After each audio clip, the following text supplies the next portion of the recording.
자, 오늘 배운 거 한번 쭉 정리해 드리겠습니다. 아까 구분 건물에 관한 등기서부터 봤어요. 그래서 뭐 거기에 객관적 요건, 주관적 요건, 그 다음에 전유 부분, 공용 부분 뭐 이런 것들은 됐고, 대지 사용권과 대지권부터.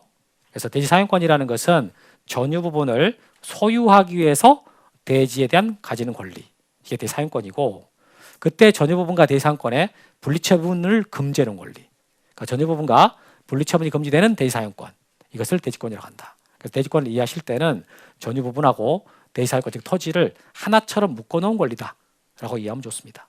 이때 대지권의 종류는 소유권만 있는 게 아니라 지상권, 전세권, 임차권도 가능하다.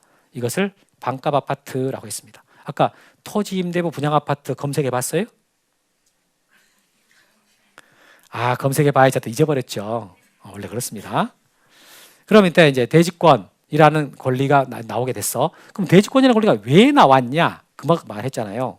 일반 건물은 토지 건물이 별개인데 아파트에다가 그렇게 그대로 해버리게 되면 아파트 그 토지 등기부 관리가 안 돼요. 그래서 어쩔 수 없이 건물에다만 등기를 해놓고 효력이 토지까지 미치게 하려고, 그렇게 하려고 만들어진 권리가 대지권이다. 이렇게 이해하는 겁니다. 그러면 대지권을 만들었으면은 그걸 등기할 수 있어야 되거든. 대지권 3종 세트예요. 그래서 일동 건물 표제에 나오는 게 대지권의 목적인 토지 표시, 전유분 표제에 나오는 게 대지권의 표시, 그 아파트가 올라가 있는 땅, 그걸 대지권의 목적인 토지라 그러는데 그 대지권의 목적인 토지 등기 기록의 해당부에 대지권이라는 뜻의 등기를 대뜻 하게 됩니다. 그래서 대지권 3종 세트, 이렇게 3종 세트가 등기가 되면 건물에다만 등기해놔도 효력은 대지권까지 미친다. 그 대지권까지 미친다라는 말의 실제 의미는 대지권의 비율, 거기까지 효력이 미친다, 이런 뜻이라 했죠. 자, 그거 하면서 조금 더 구체적으로요. 구체적으로 제가 일동 건물 표제부에 뭐가 써지냐. 그래서 일동 건물의 표시라고 썼잖아요. 거기는 한 동에 대한 표시가 나와야 되니까 소재, 지번, 건물 명칭, 건물 번호, 그리고 구조, 종류, 면적이 써져요. 그리고 그 아래쪽에 대지권 등기가 써진 게 대지권의 목적인 토지의 표시가 나왔지. 대목토가. 거기에 써진 게 1년 번호 거기 1년 번호 나오고 소재, 지번, 지목, 면적. 왜? 토지 표시를 쓰니까. 이 내용이었고요. 그 다음에 전유 부분 건물 표제부. 거기에다가는 소재, 지번, 건물 명칭은 나오지 않아. 건물 번호만 나오지. 903호 이렇게. 그 다음에 그 면적이 써지는데 그 면적은 전용 면적이다. 이렇게. 그 아래쪽에 대지권의 표시가 나왔잖아요. 그 대지권의 표시 부분에 1년 번호 쓰고 대지권의 종류, 대지권의 비율 이렇게 나온 거예요. 이렇게. 이 두 개는 이제 신청해서 한다. 대목토 대표는 신청하는 거고 대뜻은 직권으로 하고 뭐 이런 말들 했지. 기억나시죠? 그 다음에 3장으로 넘어갔어. 등기 절차 총론. 이렇게. 등기 신청할 때 등기 진행되는 일반적인 절차에 대해서 배우는데, 그럼 제일 먼저 신청하고 접수하고 심사 이렇게 나오잖아요. 그 신청한단 말과 관련돼 갖고 등기를 신청하는데 당사자가 될 자격이 누구한테 있느냐. 등기 신청의 당사자 능력, 자연인과 법인한테 당연히 있습니다. 자연인, 제한 능력자든 외국인이든 다 돼. 태어난 안 되지만. 그리고 법인은 다 돼. 이게 사람, 자연인과 법인은 다 되는데 법인 중에 국가나 지자체도 법인입니다. 공법인. 지자체는 시, 군, 구까지가 지자체고 읍면동은 지자체가 아니거든요. 그러니까 읍면동 명의로는 안 되는 거지. 그 자연불악이라 해가지고 시골 회관 이렇게 말했던 거, 그거 그 동네 자연불악 명의로 등기할 수 있는데 이게 법인 아닌 사단이다. 이렇게 말했던 거. 그럼 법인의 사단이 뭐냐? 그것은 법인과 거의 유사한데 법인 설립 등기만 안 해놓은 거예요. 그 얘가 뭐냐라고 할 때 문중, 교회 이런 것들이다. 그럼 이거 등기 어떻게 하느냐? 그래서 종중, 문중처럼 대표자나 관련이 있는 이런 법인 아닌 사단, 재단에 대해서는요, 그 사단, 재단을 권리자 또는 의무자로 한다. 이렇게 돼 있어. 그 말은 사단, 재단 명의로 등기합니다라는 뜻입니다. 그다음 민법상 조합 나왔는데, 자, 민법상 조합은 이제 계모임을 예를 들고 그 계모임은 올해는 샤넬로 하겠습니다. 이렇게. 그럼 샤넬이 1,000만 원짜리 건물 하나 사가지고 이전 등기를 한다고 할 때 그 민법상 조합인 샤넬 명의로는 등기를 못 해요. 어떻게 하느냐? 조합원 전원명, 개원 전원명이 다 나오도록 등기를 해야 되는데 이 지분이 안 써진다라는 게 특징이다. 이렇게. 그다음 학교는 그냥 시설물이야. 학교 명의로 등기할 수는 없고 설립자 명의로 등기해야 됩니다.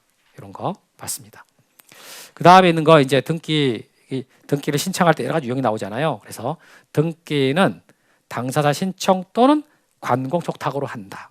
다만 법률에 다른 규정이 있으면 그렇지 않은데 그게 직권 등기예요. 그래서 당사자 신청하고 촉탁이 신청이니까 신청 원칙이고 직권이 예외다. 이렇게. 그 다음에 이제 당사자 신청 됐고 촉탁. 그 촉탁이라는 것은 신청한다 뜻이라고. 그래서 실질이 신청이기 때문에 만약에 촉탁이라는 규정이 미비해. 그러면 신청하는 규정을 갖다 쓰면 돼요. 그러면 관공서가 신청할 때 그 관공서가 대표적으로 누가 있느냐? 그게 법원이에요. 그럼 법원이 촉탁하는 등기가 세 가지가 대표적으로 했잖아요. 가압류 등기, 가처분 등기, 경매 등기. 이 세 가지는 반드시 기억해야 되고 구조를 기억해야 됩니다. 갑을 법원 등기소. 이 세 가지 가압류, 가처분, 경매. 이렇게. 그 다음에 이제 봤던 것은 쭉 넘어가 가지고 이제 공동 신청. 어떻게 신청할 거냐? 공동으로 한다. 그러면 공동 신청이라는 것은 등기 권리자와 등기 의무자가 함께하는 신청을 말하는 거예요. 그때 권리자가 사실 절차법상의 권리자 의무자를 말하는 건데 이 절차법상의 등기 권리자라는 것은 등기가 실행될 때 등기 기록에서 권리를 취득하거나 이익을 받는 자. 절차법상의 의무자라는 것은 등기가 실행됐을 때 등기 기록에서 권리를 잃거나 불이익당한 사람. 여기서 이익받다 불이익했다라는 것은 등기 기록상 형식적으로 판단하는 것이지 실제로 이익을 받냐 손해받냐 따지는 거 아니다. 이렇게. 그래서 각 사례별로 하나씩 봤고요. 근데 이렇게 이제 상대방이 있어. 상대방이 있을 때 그 상대방한테 등기해 줘라고 청구하는 권리를 등기 청구권이라고 하는데 보통 권리자가 의무자한테 행사합니다. 그런데 의무자가 협조를 안 해버리면 소송에서 이기면 승소한 등기 권리자로서 단독 신청할 수 있다. 이렇게 하는 거고 다음에 등기 의무자가 등기 권리자를 상대로 등기 좀 넘겨가라니까 라고 청구할 수 있는데 이것을 등기 인수청구권이라고 그래요. 근데 권리자가 안 넘겨가. 그러면 넘겨가라 라고 소송할 수 있고 그래서 이긴 자를 승소한 등기 의무자라고 하고 그 자는 단독 신청할 수 있다. 승소한 등기 의무자의 단독 신청이 있는데 이것은 등기 인수청구권에서 나오는 말이다. 이렇게. 자, 그다음에 이제 그 단독 신청 넘어가 가지고 판결한 단독 신청이 있어요. 판결한 단독 신청. 등기 이행이나 인수를 명하는 판결에 의해서 승소한 권리자나 의무자는 단독으로 신청할 수 있다 이런 말이 나와요. 그때 판결 받으면 단독으로 할 수 있다라 말할 때 그 판결 종류가 확인 판결, 이행 판결, 형성 판결 셋 중에서 이행 판결을 말하는 게 원칙입니다. 이행 판결이라는 것은 상대방 협조하지 않을 때 그자의 의사 표시 강제하는 판결이에요. 그걸 이행 판결이라고 그래. 그 판결을 받으면 승소한 권리자나 의무자는 단독으로 등기할 수 있고 그럼 왜 그 단독으로 되는 거냐? 이게 의사 표시를 강제하는 판결이라 그게 공동 신청 효과가 나오거든요. 그러니까 반대로 패소한 자는요 단독 신청할 수가 없다. 이렇게. 그리고 이때 판결은 반드시 확정돼야 돼. 확정 안 된 판결 가지고는 단독으로 신청할 수는 없다. 이렇게. 자, 그 다음에 애초에 상대방이 없으니까 단독으로 할 수밖에 없는 등기들이 있단 말이에요. 보존 등기가 그래. 최초의 소유자가 단독 신청하는 거, 그게 보존 등기 할 때 소유자가 단독을 하는 거고, 상속 등기. 상속 등기는 상속인이 단독 신청합니다. 그 다음에 부동산의 표시 변경 등기. 표제부지역에서 하는 등기인데요. 이거 소유자가 단독을 하는 거고요. 등기 명인의 표시 변경 등기. 등기 명인이 단독으로 신청합니다. 그러니까 이제 보통 제가 100원만이라고 이제 말할 거예요. 그럼 걔가 개명돼 가지고 100두만으로 바뀌는 거. 그래서 100원만 100두만 이렇게 할 거거든요. 이게 이제 단독이고 그 다음에 상속 인해한 신청이라고 봤어. 이것은 반드시 구조를 잡을 때 계약을 하고 사망하는 거지.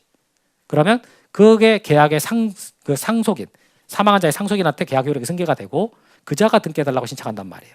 그래서 이걸 보고 상속 인해한 신청이라고 표현하는데 반드시 이 구조의 핵심은 계약을 하고 사망한다.